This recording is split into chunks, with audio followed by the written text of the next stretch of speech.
Hey, Pretty Girl Club. So, I want to talk about the ways in which other people pedestalize mixed race or lighter skinned black women without realizing it. Anytime somebody tries to say, oh, so and so light skinned woman is ugly or mediocre, but then that same woman has crushes on men with the same phenotype, they don't realize it, but they're still actually complimenting that phenotype. So, it's like, if you say that I'm ugly or mediocre or that my hair looks like ramen noodles or my skin tone is not cute or my skin tone doesn't make me attractive, but then you are attracted to men who have my same skin tone, same facial features, same hair texture, you don't realize it, but you're actually still complimenting my phenotype. Another thing I've noticed is that a lot of unambiguous black women will say that black men are colorists because they date light skinned women or white women or whatever. But then we have a whole divesting movement where it's unambiguous black women who want men who are lighter than them. So they want men who are white or whatever, and then they're going to create mixed race babies. They're creating light skinned children. And I would hope that they think that their children are beautiful, right? So they don't realize they're actually still complimenting mixed race women by doing that. And also, if a black woman is attracted to Latin American men or white men or something like that, she is admitting that she finds those features attractive. So maybe a lighter skin tone with dark hair. And it's like, okay, well, if I'm mixed with that in my background, maybe I have a Latin American background or I have white in my background, then you're still admitting that you find people who are a part of my ancestry to be attractive. And so this whole narrative that like mixed women are mediocre, light skinned women are mediocre, you're not that cute, nobody wants you, no one's jealous of you. It's like, well, no, clearly people do want us because a lot of people want to either date us, so dating our counterparts, so the men who have our same phenotype, they want to date our brothers, or they want to create us by divesting, getting with Latin American men. Now you're making myself, you're making me, you're making someone who has an African American background, a Latin American background with some other admixture in there. So this whole narrative that like everybody else in the world is attractive, except for if you're mixed race or if you have a lighter skin tone, then suddenly you're mediocre. That's laughable to me. Another thing I've noticed is that on a lot of black women empowerment YouTube channels, they complain that in the love movies, like romance movies, that the woman is always lighter than the guy. And so, but that tells me though that you want to have a lighter guy. You want to be seen with a guy that's lighter than you, or you want to be portrayed with a guy that's lighter than you. So this is why we see a lot of girls fangirling over the black woman and white man relationships or unambiguous black women with like a biracial man, those types of relationships. And by the way, that's fine. I'll never be against swirling, obviously, because I'm the product of it. I'll never be against multi-generationally mixing, but give us our exotical tax, okay? Admit that you find our phenotypes to be attractive because you guys are creating children with our skin tones. You are lusting after men who have, who are white or Latin American or Asian. Us exoticals, we have those things in our background. You guys are lusting after Creole men. You're lusting after these multi-generationally mixed men, but then you suddenly want to act like multi-generationally mixed women are not pretty when we already know that we are. Also, has anyone ever noticed how a lot of unambiguous black women, they will make comments like, well, I don't date light-skinned guys anyway because they're soft. Well, whenever you say that, you're actually pedestalizing light-skinned women, or you're associating light-skinned women with being soft, and you're actually associating dark skin with masculinity. So just saying, you're kind of shooting yourself in the foot when you say that, when you say light-skinned dudes are soft or like biracial men are soft. You're basically equating that phenotype to being feminine. So you're calling light-skinned and mixed race women feminine by even making those comments. And the same thing goes for the divestors who say white men are conquerors. Okay, so you are saying that women then, who are black and white, so women who have black ancestry and white ancestry, you're saying that we have conquerors in our bloodline. And you're saying that a part of our DNA and a part of our background is that we come from conquerors. So once again, you don't realize that you're still putting yourself at the bottom. Or I've heard unambiguous women say comments about Asians. Once you go Asian, your credit gets to raisin. And it's like, okay, so you are equating the Asian community with having a higher financial status or having a higher chance at having good finances. So if somebody is Blasian, you don't realize that you're actually implying that Blasian women who are black with Asian ancestry, that they are more likely to have higher finances. Same thing goes for pedestalizing or complimenting Latin American men. You are complimenting the Latin American community. So if I have African American ancestry and Latin ancestry, you don't realize that you're still actually complimenting me by proxy. And so this is why I think that the women who make fun of mixed race women, or they make fun of people who have lighter skin tones and they say they're going to age badly, it's like, okay, are you saying that about your boyfriend or whatever who's white? Are you saying that about your biracial man that you're like lusting after? And then the women who will say, oh no, I only date black men, those women will have a tendency to date foreign black men. So you guys make fun of passport bros, but then a lot of you guys are passport sisters. So it's like the hypocrisy is really showing on all sides. Either you're a passport cis or you pedestalize lighter skin tones, or you're admitting that you're attracted to my phenotype or people who are within my bloodline. So if you're associating attractive traits with certain ethnic groups, why is it suddenly wrong when a mixed person associates attractiveness with certain ethnic groups or skin tones? Like, you know how people say, oh, light skin doesn't make you attractive. Okay, but I see people all the time saying that their dark skin makes them attractive, or they will say about babies, they'll be like, oh, look at this baby who's dark skinned. They're so cute. Actually, this reminds me of a picture that one of you guys sent me. It was of the Kardashian children, and I think it was True. That's the darkest, Khloe's daughter. So they were saying that True is the prettiest because she has a dark skin tone. They were saying, oh, look at True. She's the darkest one. Oh, look at her melanin. It's shining. Her melanin is popping. So you guys are saying True is the prettiest because of her dark skin. But if I were to ever say that somebody else is the prettiest because they're the lightest of the group, then I would be called a colorist. So a lot of people, they don't realize that they are being hypocritical, because you're saying that someone's skin tone can't make them cute, but then you're acknowledging that True's skin tone makes her cute. And by the way, has anyone else noticed how dark-skinned mixed women are the beauty standard for dark-skinned black women? They love dark-skinned women who benefit from featureism and texturism. They love dark-skinned mixed women. They love pretending that they look just like True. They love pretending that they look just like Chili. Remember how Chili, she made that comment about how when her skin is not tan, it's a caramel shade, and then people were trying to say, oh, well, Chili looks like everybody else, or she looks like a regular black woman, as if the average unambiguous black woman has type 2 hair, or like the average unambiguous black woman has type 3 hair like True, and a white mom. We all know that a lot of unambiguous women dislike their own phenotype, so much so to the point where they will not allow somebody who has their natural phenotype to represent them in the media. They tend to not follow them as much. And then they will turn around and blame colorism, kind of like with Ari Lennox and Chloe Bailey. They said that it was colorism that Chloe Bailey became more successful, and that Ari Lennox should have really been the one that was like popping off, because I guess they came out kind of around the same time or whatever. And people were like, oh, Chloe's video has way more views than Ari Lennox. And it's like, Chloe's audience is mainly unambiguous monoracial dark-skinned black women. And by the way, I'm super excited for Chloe Bailey to do pop. I cannot wait to see that. I love that Chloe Bailey, who is in my skin tone range, I love that she is so talented and that she's representing for the women who are within that skin tone range, have similar features and type 4 hair. Like, I love that. I love Chloe Bailey and Halle as well. But anyway, I have noticed that a lot of unambiguous women, they will try to force mixed race women. They'll force multi-generationally mixed women into only representing unambiguous blackness, or they will say things like, oh, Chloe and Halle are not light-skinned. Chloe and Halle call themselves light-skinned. If you don't believe me, go to the Vogue tutorial that Chloe Bailey did where she was doing her makeup. First of all, Chloe's a Fenty shade 300, and for reference, Rihanna's Fenty shade is also anywhere from, I think, 310 to 330, and I think she said she tans all the way to like 370. It was somewhere on the internet. For reference, Shira 7's Fenty shade is also 370. So Chloe is 300.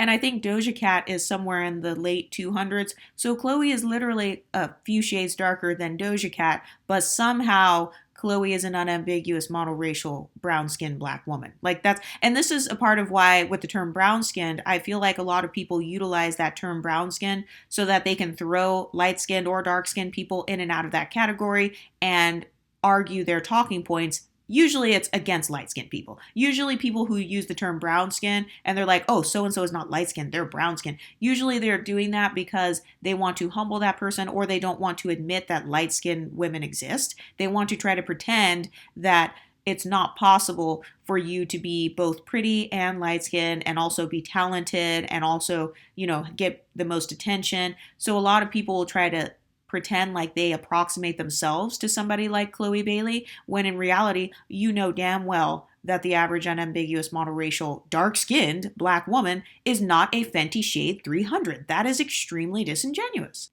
And another thing that I've noticed is how a lot of people want to try to control your self perception. So let's say you are a light skinned person and people try to tell you you're not light skinned or you're not that light skinned or you're not as light skinned as so and so. Has anyone ever noticed that, like, whenever you're light skinned, there's always a non light skinned person who is trying to argue and say, oh, no, you're not as light skinned as so and so other person. You're brown. And they're trying to make it like being brown is kind of like lower, or they're trying to approximate themselves to you because maybe they consider themselves to be brown skinned. And it's funny because if dark brown skin is dark skin, why is light brown skin not light skinned? So it's extremely hypocritical. A lot of women, they don't want to admit when someone is light-skinned because they subconsciously view light-skinned black women as competition, or they view light-skinned black women as higher up on the scale than them. I mean, we've seen tens of thousands of videos at this point where they talk about how light-skinned women are so pedestalized and everybody worships light-skinned women supposedly and how they are apparently at the bottom. I don't believe that. This is what they're saying about themselves. So I'm just repeating what they have said about themselves. And then they will say, you need to acknowledge your privilege. You need to check your privilege. And then when we admit that we have privilege on this channel, and then when we make videos about it, oh, like, yeah, this was my experience having pretty privilege, or, this was my experience having light skin privilege, or having hair texture privilege. When we talk about that, then suddenly we're bragging and suddenly like we think we're better than others. And it's like, okay, you just admitted that you think that privileged people are better than others, or that privileged people think that they are better than others. Has anyone else noticed how a lot of people in the black community base their identity and their experience around whiteness? Whiteness is always at the center of their experience. And I know this because they'll make comments like, the white man still sees you as black, or white people will reject you. So everything they say as a talking point to humble you revolves around whiteness and what white people think. But it's like, no, I'm not like you. I don't base my identity around what white people think of me. I don't base my desirability around white beauty standards. I don't base my worthiness around whether or not a white man accepts me or whether or not white family members accept me. So I'm not like you. I don't think the same as you. I don't put white people's opinions on a pedestal like you do. I don't center white people, or especially not racist white people's opinions of me. So a lot of us over here on this channel, we've decentered the white male gaze, or like white people's opinions. We don't center that on this channel. The standard for mixed race is not whiteness. And I've noticed that it's only unambiguous monoracial dark-skinned black people that make whiteness the standard for mixed race, or they make whiteness the standard for light-skinned. And it's like, well, no. You know how they say, oh, get out of our business. And it's like, okay, so then why are you in the business of people who are mixed, or the business of people who are light-skinned, which you're not, or the business of people who are dark skinned with curly hair, which you don't have curly hair. So why are you speaking on people who have curly hair? We can play this game all day long. Why are you speaking on women who benefit from featureism if you don't benefit from featureism? So I don't want to hear any more crap talking about East African women, or, women who have that background, and you complaining saying, oh, well, they have keen features. If everyone is staying out of everyone's business, then I don't want to hear any complaints about it. And so have you noticed that there's kind of this pattern of you dish it out, but then you can't take it back? And I've also noticed another pattern where whenever they talk about superiority complexes, like they'll say so-and-so has a superiority complex. When you ask them, what is their superiority complex? Like, what did they do and say to show that they had a superiority complex? Usually they can't name anything. And I'm not talking about celebrities, because most of these people, they don't hang out. They didn't grow up hanging out with celebrities. They're never going to meet these celebrities. So these women who tell these stories and say, oh, I hung out around light-skinned girls in college, and, they had superiority complexes. They can never go into detail about the exact thing that caused them to have a superiority complex, or like what they did and said that showed proof that they thought they were superior. Same thing with the whole stuck up thing. Like, oh, so and so is stuck up. She thinks she's better. And it's like, well, what did she do that makes you think that she thinks she's better? So because she didn't say hello to you, she thinks she's better? Not everybody says hi to everyone. So like everybody that's walking past you in the park, do they all think they're better than you? Like, are people required to say hi to you? You're not entitled to people saying hi to you every 5 seconds. So it's like, why is it that if somebody doesn't speak, suddenly it's you don't speak to nobody, you think you're better? And then the most annoying thing is when you are articulate or you don't speak with African American vernacular English, then suddenly you're acting white or you talk white. First of all, what is talking white and what is talking black? So this shows me that you are the one who has the internalized anti-blackness. You're the one that has the internalized inferiority complex because you are judging people based on their accents and then you're saying, well, you act like a white person. And it's like, I'm sorry, have you never been around unambiguous people who are classy or like have money or, they're educated? Like, why are you associating blackness with police trauma, white men calling you the N-word, getting shot? Another thing is they'll bring up slavery. They'll say, well, if it was the 1800s, you would have still been a slave. And it's like, why are you centering the black identity around slavery, trauma, colorism, being at the bottom, no one likes you? And it's like, well, yeah, I mean, if I had that view of blackness, then I would not have high self-esteem either. Another difference I've noticed is even when it comes to the Storytime series on this channel, or if you look at other content creators like Pretty in Between or All Mixed Up MGM, if you look at other content creators in this niche and listen to their stories, they have specific things that happen to them. And usually when we tell our stories, we can like point fingers and name names. Usually the person will directly call out our skin tone, or they will directly call out our eye color or freckles or curly hair, or they will specifically say, I thought you were stuck up because of your skin tone, or I thought you were stuck up because of your hair texture. But a lot of times when you look at the unambiguous channels, and I'm not invalidating their experiences, I'm not saying that it didn't happen, but I have noticed that we are definitely way more specific on our side. Like we have way more specific encounters where it's like it's undeniably because of the color of our skin versus the majority of these other channels. Because I've noticed a lot of these other unambiguous channels, it's really just like Gen Z girls and like very young girls who kind of grew up on this inferiority complex colorism content. And so then they are just automatically calling things colorism when it's not necessarily colorism. So for example, do you guys remember that story about that she was a lighter skinned girl and she was telling a story about how her friend got beat up or something, and she said nothing about the race of her friend who got beat up. But then I think it was on like Eloho's channel or something, they were like, oh, she was probably dark skinned. And it's like, what? She said nothing about, like, it literally could have been a white girl or an Asian girl or like any other girl. This girl who was saying it, she wasn't even from the United States. It could have literally been anyone. And they automatically assumed that because it was a violent situation where a woman was getting beat up in the street, their minds automatically associated it with, oh, a woman was getting her ass beat in the street. Oh, must have been a dark skinned black woman. Oh, I guarantee she was dark skinned. She probably had a darker complexion. And it's like, that is sick internalized colorism if you automatically associate being treated like trash with having a dark skin tone and being black. Like, why would you automatically assume that if a man's beating up a woman on the street, oh, she must have been black?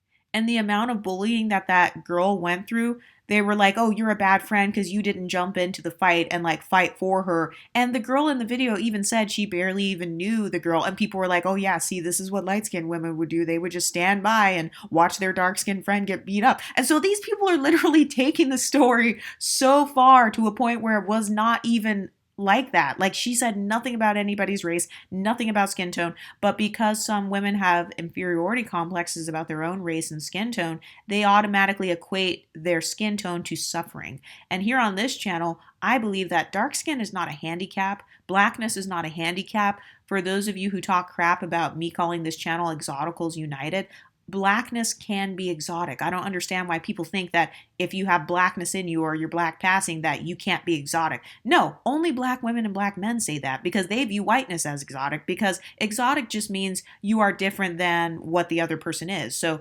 blackness would be exotic to non-black people. But if you're unambiguous, then non-blackness would be exotic to you. So we can use whatever terminologies we want. And also, we don't believe that blackness is a handicap. We don't believe that 4C hair and, all of these broad features and stuff, that those things make you ugly. And that's another thing. Whenever they call a mixed race woman ugly, or they call a light skinned woman ugly, or when they say things like, oh, Chili from TLC, she looks like a regular black girl. Well, what makes her regular? What's regular about blackness? What is basic and regular about blackness? What about blackness do you find to be average and non special? Seriously. I can't wait to hear unambiguous black women answer that question, because they're exposing themselves right there. They're exposing the fact that they think that blackness or dark skin is automatically just regular, and they think that like West African features or kind of like these Bantu features are just regular and average and basically nothing special. In fact, you guys saw on my gaslighting video where one of the content creators was like, oh, other than her blue eyes, talking about Sydney Black, there is absolutely nothing special about her. Okay, so everything about Sydney Black other than her blue eyes are unambiguous black features. So you just exposed that you believe that dark skin, broad noses, full lips, like high cheekbones or whatever, that any of those features are regular. So who's the real colorist? Who's the real texturist? Who's the real featurist? Automatically assuming that a girl who gets beat up on the street, that she must have been an unambiguous black woman. Another thing that happened is with Love is Blind. I don't know if you guys saw that, but with Clay and AD, first of all, I don't know why people even think that Clay was straight. I automatically thought, I was like, oh no, he doesn't even like women. But that's just my opinion. I could kind of tell. But people are like, oh, when Clay was asking AD, kind of like trying to get a clue into how she looks, oh, he's a colorist. He didn't even say anything about her skin tone. He never even said, I don't date dark-skinned black women, or like literally, he had never brought up her skin tone whatsoever. He had never even brought up, I don't like dark skin, or are you dark skinned? He never even asked that. AD, who's an unambiguous black woman, is the one who brought up skin tone randomly. She is the one who, within the first 2 minutes of meeting him, said, I didn't know you were dark skinned. And then he was like, oh yeah, I didn't know either. So who's the real colorist? Because the only people who are like obsessing over color and bringing it up randomly and claiming that people must be suffering due to dark skin are dark skinned, unambiguous, monoracial black women. But what do you ladies think? Have people ever tried to accuse you of being a colorist when you never said anything about color? I remember there was one time where an unambiguous black man at my job, he accused me of like being racist and colorist because I didn't think Jonathan Majors was attractive. That's actually happened to me twice, where one time it was an unambiguous black man. He was African American. Another time the girl was unambiguous. She was like Nigerian. And because I didn't have the same celebrity crush as her, then I was suddenly colorist. Like, because the guys that I named as being attractive, they happened to be my skin tone. And then she was like, oh, of course you would like that. That would be your type. So it's like, who are the real people who are bringing this up all the time? Because it's not white people. It's not light-skinned people. I've never seen a white girl upload a video saying, I hate 4C hair. I have not seen that. Usually it's the women who have those features themselves who are bringing it up and talking about hating it. But what do you ladies think? Have you ever been accused of being a colorist, texturist, featurist, or have any other people ever randomly brought up your skin tone or your hair texture when you weren't even talking about it? What do you ladies think? Let me know in the comment section, and I'll talk to you next time. Stay pretty, ladies.